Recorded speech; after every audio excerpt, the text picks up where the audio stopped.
Well, I think that people do understand their own complicity correctly.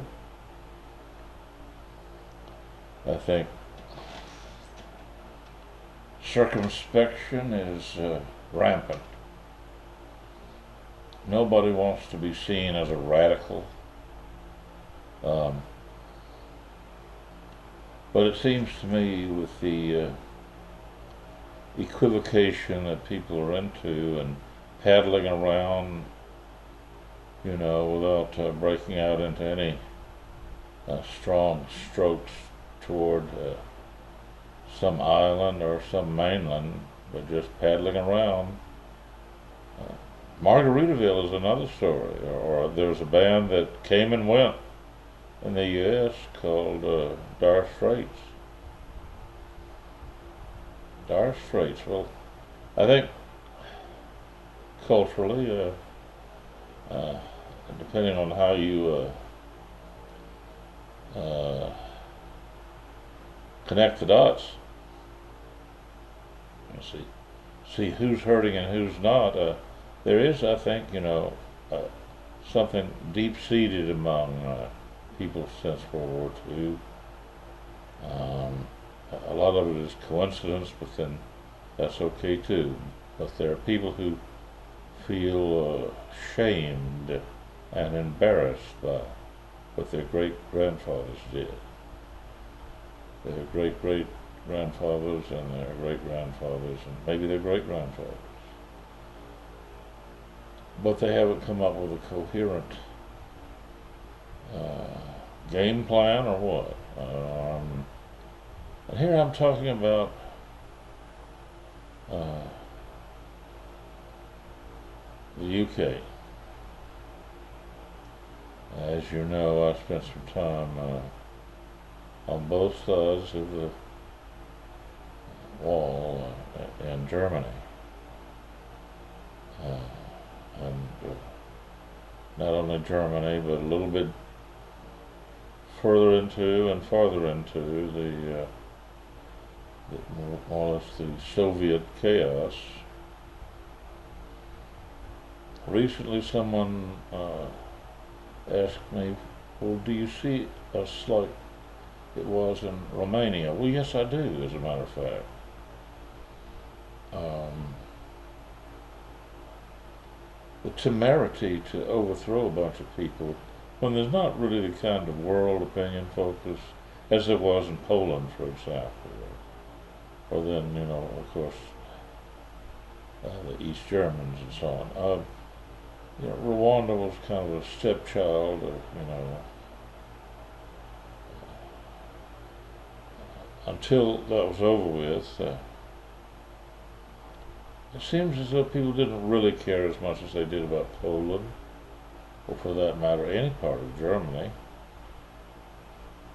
And now, in a strange way, yes, I see that there seems to be a lack of resolve, as if we know kind of what has to happen, but uh, who wants to really get down to task and do the work? It's kind of like what I've talked about, in classrooms, where, if you're the bright one who raises his hand, eager to answer when somebody asks, what is 2 plus 2? You're eager to say 4, while everybody rolls their eyes, about that kind of participation. Um, People learn it's not that important to be quite so eager in class or something, and then in terms of getting things done a little later, people go ahead and agree more or less with, an instructor, a teacher who will call on people, for one thing or another, or in law school, Mr. So and so, are you prepared to tell me thus and so? And sometimes, as you know, people feel duty bound to say, "No, professor, I'm not prepared." I've seen it happen. And then there are militaries. situation like that. But in Britain today, the media seems so debauched. Everybody wants his paycheck and somehow expects all the problems to go away somehow. Well, some people of like mind need to meet somewhere, and agree. Okay, we're going to start pushing the envelope or the limits or whatever. And if we end up unemployed in the sense of, our regular paycheck, so be it.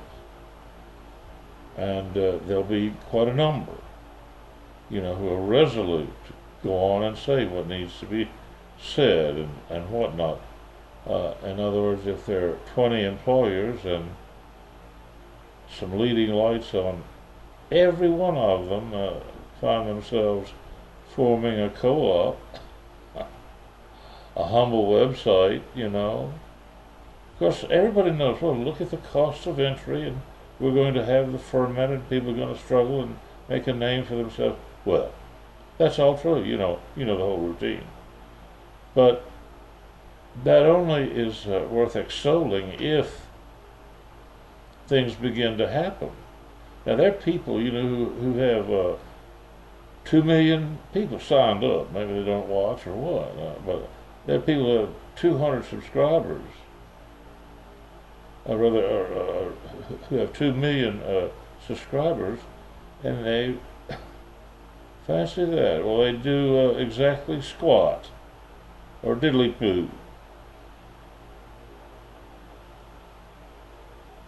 And and then people feel guilty. Well, yes, I recognize I'm not brave enough to risk, being cashiered. But I've got a family to feed, or this or that, or I don't know. The people who are in today's traditional media are really sellouts. And I can say that without worrying about defending what I've just said or anything. We've reached the point where people are so very glib that really anything you say, you can run into somebody who can say, well, up is down and down is up. Okay, yada yada, go ahead. But still, people are more interested in continuing than they are regrouping for another effort. And people claim, oh, well, I know that some folks have the tiger by the tail, and then they say, I'm one of them, and I'm heroically, saying almost nothing until I can say anything I want in a freer environment. Well, if people are really not worth what they get, then they'll probably behave as if they are exactly that.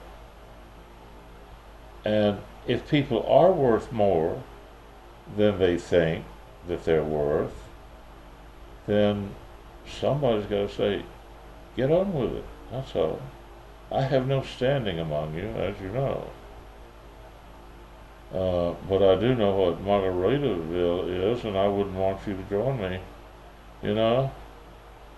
But that's what's happening. It's as though you folks are living in the Maldives or something, and you might know what's inevitable, but not yet.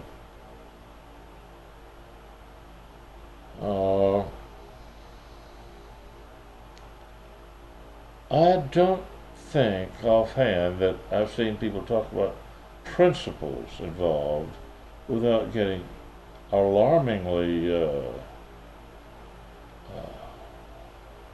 pedestrian. in terms of specifics. Um, it's still true that in the U.S., if you find yourself coming of age, or whenever that is, it's different for people, to find yourself in the midst of a nightmare. Um, you might say, well, hell, give me liberty or give me death. The state motto of New Hampshire in the United States. Yet if you say that in some circles, it's grandiose ideation, punishable by political pills that tend to make you rather incapable of much initiative, mentally or emotionally or anything. And people know that, and so they compromise. But there was a time when not too many were close to being punished for that, except in the political sense, rather than in a rather indecent sense of compromise by people who ought to know better about malpractice or anything else.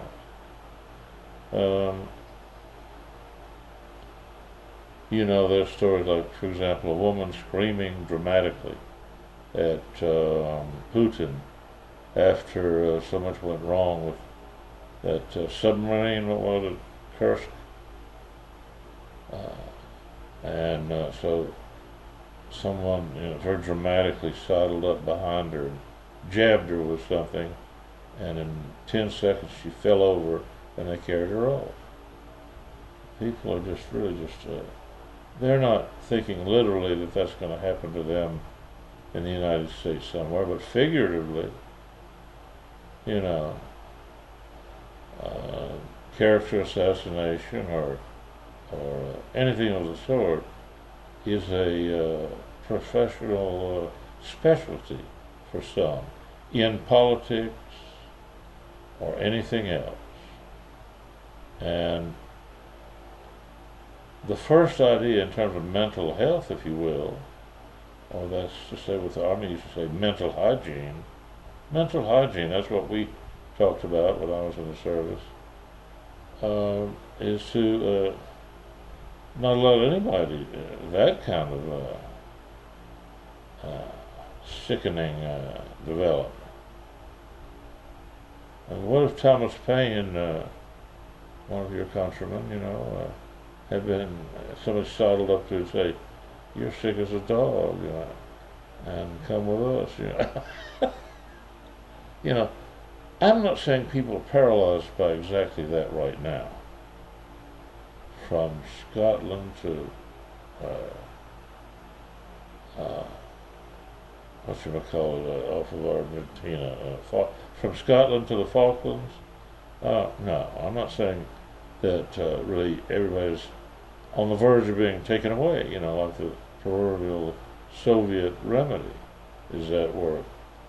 But I am saying that so long as people get paid and don't object, then things like, somebody will say, well, hey, look here, the per capita income in England is lower than that in Mississippi, USA. Well, in large measure, it turns out that's a little bit misleading, but there's a certain truth to that.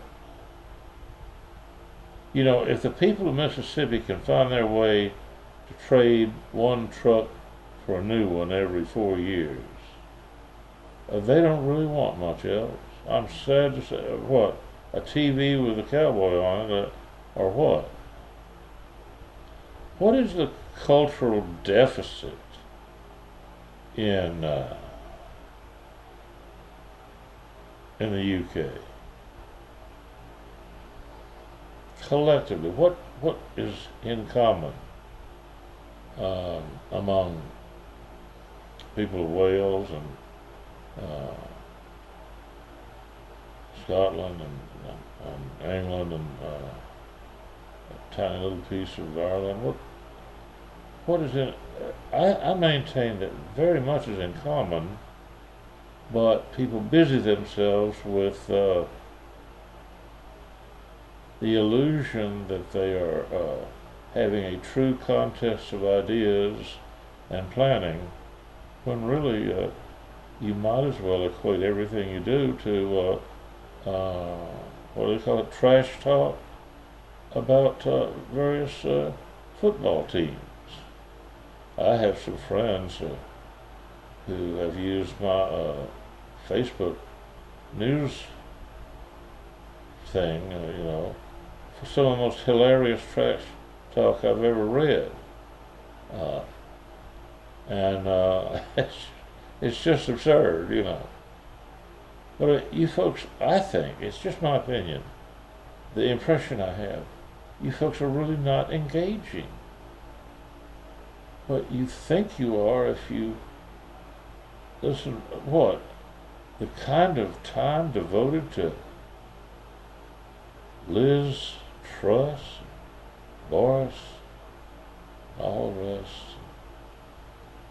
And somebody says, we're really fishermen, we're men of God or something, and we know how to cast the net and bring in all the ones who are misguided, and we'll start at that level and work up. You don't.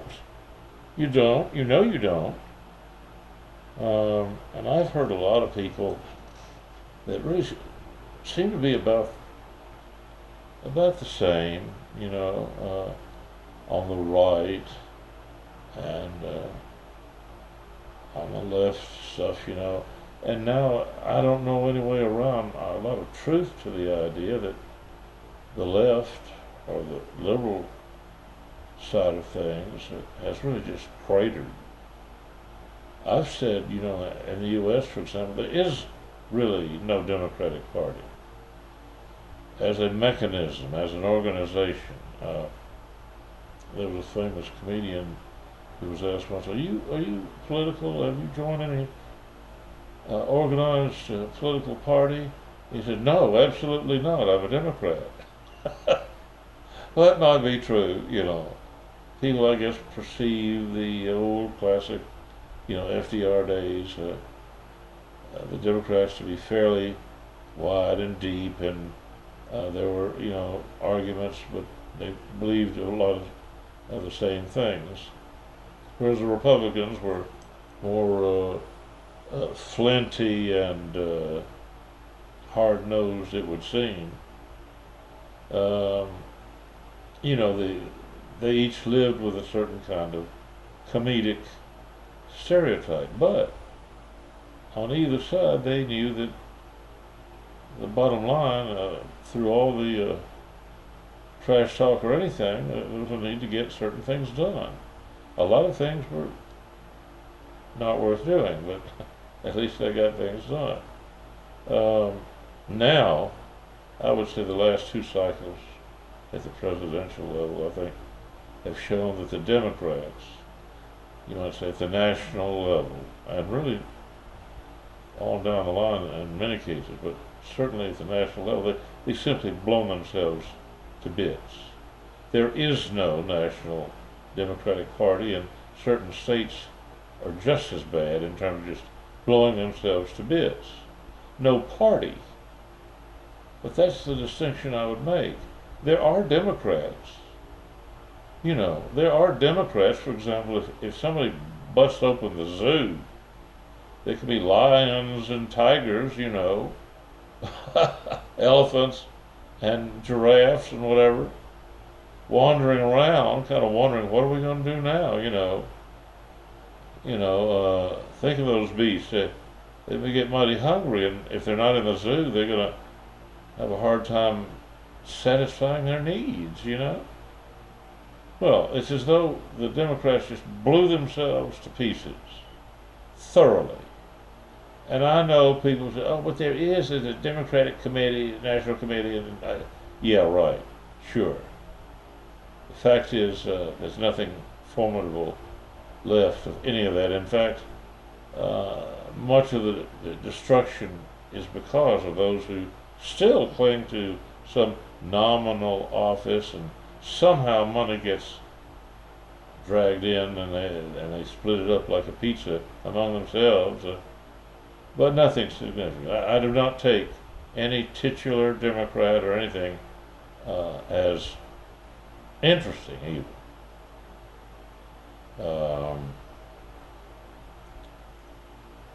Because there's no national organization uh, now that deserves any particular notice. Many people disagree, and talk about, some emergent, first responders are there with their oxygen and their heart massage, trying to revive this mortally wounded body known as the Democratic National Committee. What collectively has to be done in the U.S. is that, somebody has to be able to say, knock it off, this one's dead. Well, now that, is just people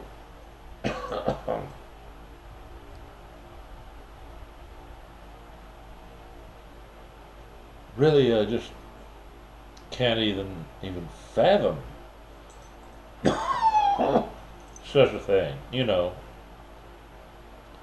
and they'll do anything but admit that, just, you know, it's been uh, it's fallen apart.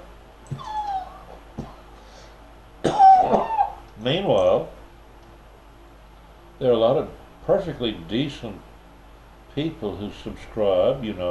If you could get a bunch of them together in somehow a plausible way, they would turn out to be Democrats who have not lost their minds and could, in a way, agree on some things. But they probably have no need to do that. For one thing, now the Republicans are on a juggernaut. A real juggernaut. They've had a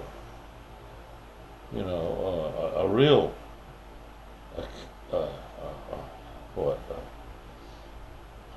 Academy Award winning president. The Carroll O'Connor of his time, making something jovial or something of cronyism.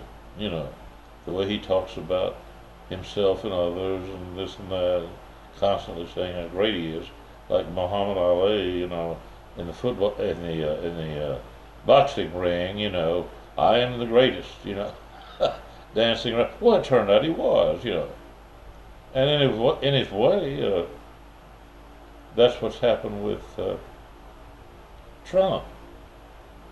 A lot of people disagree with many things going on, and for example, there are many people who don't want to spoil the fun on the matter of economics, who know full well that in the fullness of time, what's going on can be treated as a form of relief, even if some, fall on their swords or, I don't know what all, because there are going to be some readjustments. And some will say, well, I'm in favor of readjustments and whatever, but not a readjustment of my paycheck. Well, but anyway, there are Democrats all over the place, and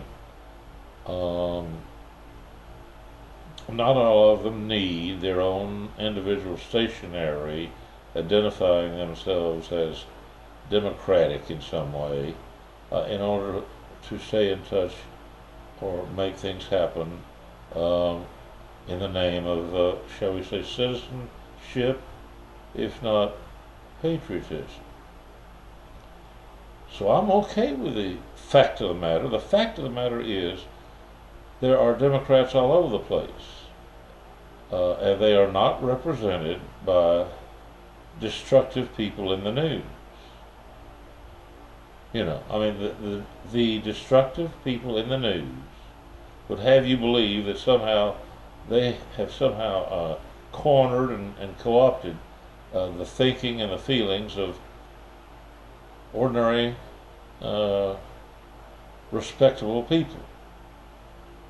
Well, that's not true. Nor will pitiful media get away with saying, oh, well, they claim to represent this or that. Nobody's going to, no, you don't. No, you don't. Where are the people you represent? They represent themselves, and they're creatures of the sensationalist media. And so you look around pretty soon, you see, well, something's dead wrong about all this. And what I'm saying is all of this is true. With an easy little effort to see how things in the UK represented variously in terms of proper nouns or whatever, you know, as people look at the United States. Really the home of what? Margaritaville and one problem or another.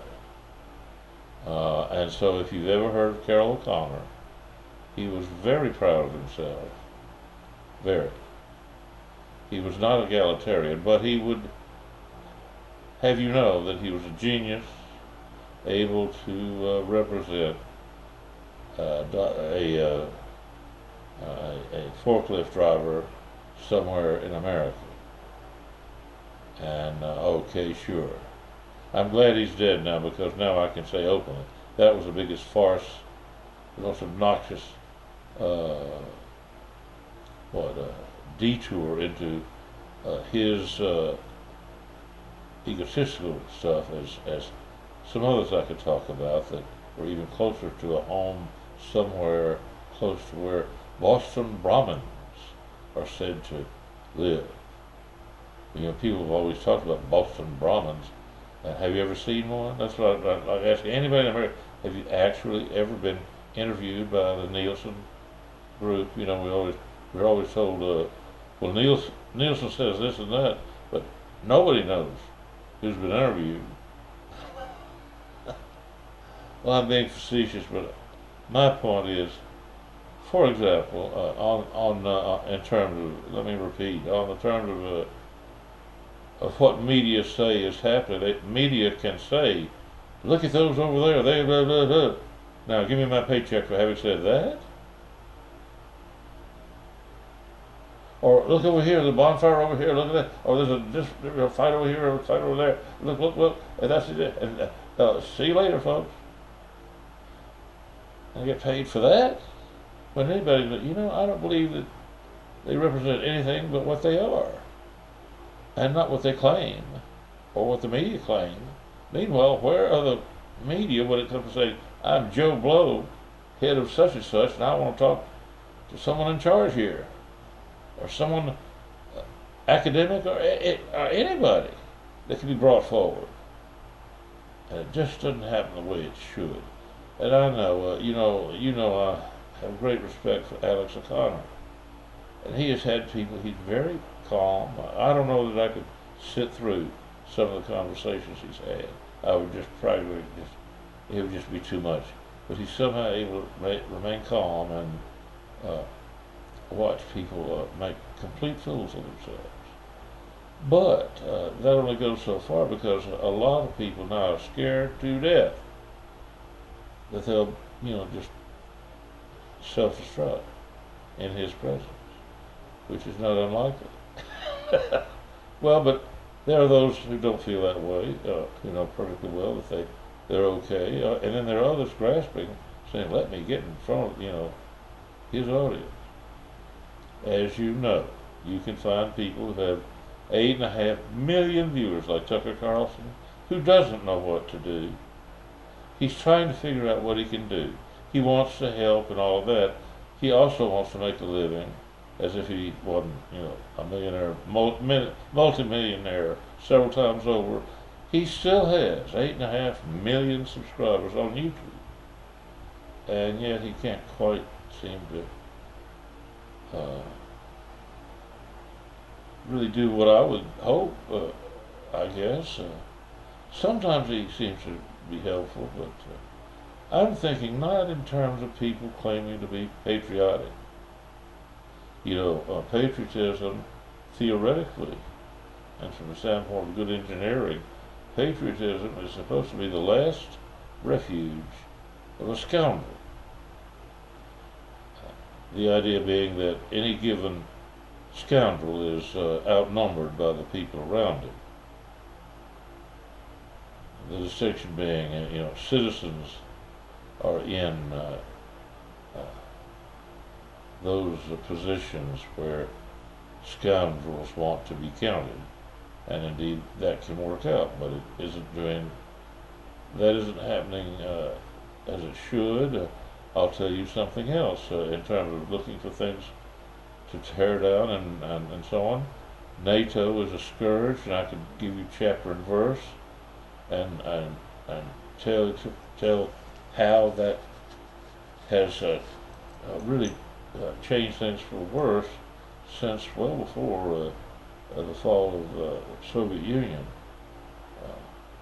Let's just be kind and say 10 years before the Soviet Union collapsed, NATO had already become more of a problem than anything else. And that's an understatement. And yet now, the only consolation I feel about that is there is a new team from the U.S. in NATO because that's what's necessary. But it's like, other people who would convey to me this or that in the middle of doing something else.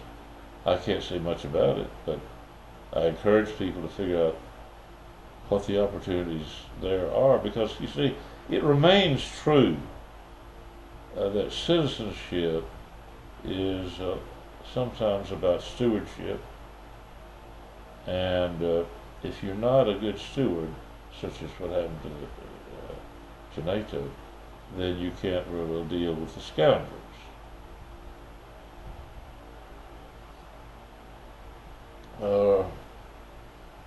Well, I'm tempted to go further with that now. Maybe now's the time to end this. It's 32 minutes and a little over 32 and a half minutes. Let's see, this is Connor, right? Okay. Not Carol Connor, but I just thought of that coincidence. I had not intended that at all, but